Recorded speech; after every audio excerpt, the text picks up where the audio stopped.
حضرت یعقوب علیہ السلام نے اسرائیل سے وعدہ لیا تھا کہ میری روح قبض کرنے کے لیے اچانک نہیں آنا، پہلے کوئی قاصد بھیج دینا تاکہ میں موت کی تیاری کر لوں۔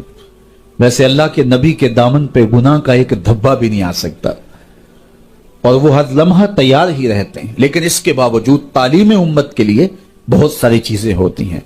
میرے اور آپ کے آقا و مولا نے اللہ کی بارگاہ میں یہ دعا کی، اللہم انی اعوذ بک من الموت الفجاۃ، اے اللہ اچانک موت سے تیری پناہ مانگتا ہوں۔ اچانک موت آتی ہے اور انسان کو تلافی کا، توبہ کا موقع بھی نہیں ملتا، تو اچانک اموات سے پناہ مانگی گئی۔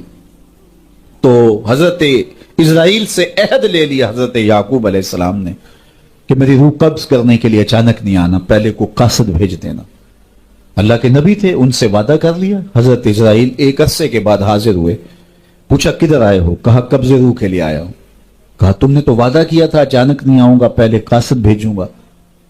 تو کہا حضرت میں نے تو قاصد بھیجے تھے۔ فرمایا میرے پاس تو ایک بھی نہیں آیا۔ عرض کی حضرت آپ کے سامنے کتنے لوگوں کی موت واقع ہوئی، یہ میرا قاصد نہیں تھا تو اور کیا تھا؟ یہ اٹھتے ہوئے جنازے میرا قاصد نہیں تھا تو اور کیا تھا؟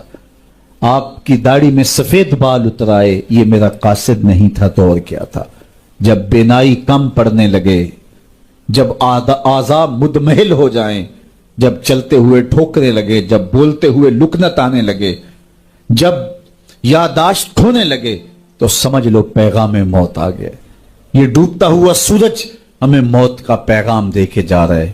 دیکھو کیسا بھنگ پن تھا، کیسی دوپہر تھی، کیسی کرنوں کی تمازت اور حدت، شدت اور گرمی تھی، لیکن آج درد غروب سے زرد ہوا جا رہا ہوں۔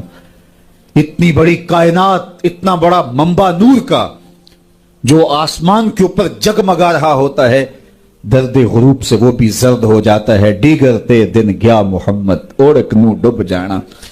تو یہ ہمیں پیغام دیتا ہے میاں تم بھی جا رہے ہو۔ یہ پھیلے ہوئے قبرستان بتاتے ہیں۔ حضرت سیدنا غوث اعظم رضی اللہ تعالیٰ عنہ فرماتے ہیں جاؤ قبرستانوں میں جا کے دیکھو کیسے کیسے حسینوں کی مٹی خراب ہو رہی ہے۔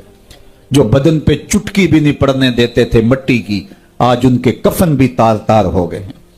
یہ ڈوبتا سورج، یہ اٹھتے جنازے، یہ پھیلی ہوئی قبریں، یہ بڑھاپا، یہ بالوں کی سفیدی، یہ کمر کا خم، یہ آنکھوں کی بینائی کا کم پڑ جانا، یہ اعضاء کا مدمحل ہو جانا، یہ چلتے ہوئے ٹھوکنے لگنا، بولتے ہوئے لکنت لگنا، یہ سب کچھ موت کا پیغام ہے۔ حضرت عمر بیٹھے تھے دربار میں، ایک شخص آ کے کھڑا ہو گیا، یا عمر لا تنسا موتک، عمر اپنی موت کو نہیں بھولنا۔ حضرت عمر یوں کانپتے ہیں جس طرح بید کی شاخ کانپتی ہے۔ اللہ اکبر۔ کہا میاں روز آ جایا کر اور مجھے روز یہ میسج دے دیا کر۔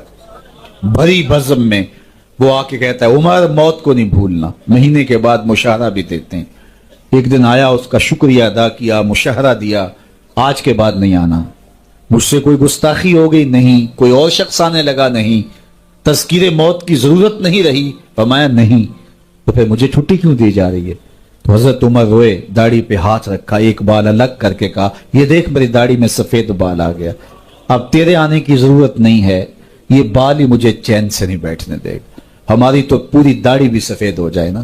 میاں صاحب بولے ہڈیاں کمبن گوڈے کھڑکن تے اڑ گیا لک تیرا، اجے بھی بدیوں باز نہ آئوں جیو مرد دلیرا، فما اصبرہم علی النار۔ اللہ قرآن میں فرماتا ہے لوگوں کا آگ پہ کتنا حوصلہ ہے، کتنا حوصلہ ہے لوگوں کا آگ پہ۔ کہتے ہیں دیکھو دیکھی جائے گی، کہتے ہیں دیکھ لیں گے۔ کوئی کہتا ہے فلاں بخشا گیا تو میں بھی بخشا جاؤں گا۔ کوئی کہتا ہے یہ جہاں مٹھا اگلا کس نے ڈٹھا، جاؤ قبرستانوں میں پوچھو دیکھا ہے کہ نہیں دیکھا ہے، کتنے کتنے حسینوں کی مٹی خراب ہو رہی ہے۔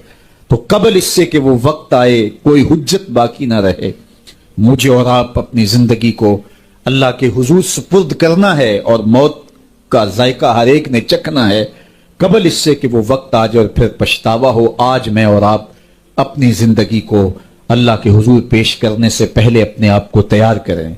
دو چیزیں دل کا زنگ اتارتی ہیں، کثرت کے ساتھ موت کی یاد اور قرآن مجید کی تلاوت۔ ادارت المصطفیٰ کی فکر لوگوں کو معاد سے جوڑنا اور کتاب اللہ سے ان کو مربوط کرنا ہے، اور اسی فکر کے اوپر ملک کے بلکہ دنیا کے ایک ایک گوشے پہ اس پیغام محبت کو پھیلایا جا رہا ہے، تاکہ اگر ہم اپنے دلوں کو مصفہ کرنا چاہیں، اپنے باطن کی پاکیزگی اور طہارت کا ساماں کرنا چاہیں، تو ہمیں یہ کرنا ہوگا۔ اور یہ نسخہ دلوں کی پاکیزگی کا، دلوں کی صفائی اور ستھرائی کا، یہ ہمارا کوئی ایجاد کردہ نسخہ نہیں ہے، یا کسی سنیاسی بابے کا نسخہ نہیں ہے، یہ دل و قلب و نگاہ کے مرشد اولین کا بتایا ہوا نسخہ ہے، دلوں کے طبیب کا بتایا ہوا نسخہ ہے، کہ اگر آپ اپنے دل مصفہ کرنا چاہیں، باطن صاف کرنا چاہیں، تو قرآن مجید کی تلاوت اور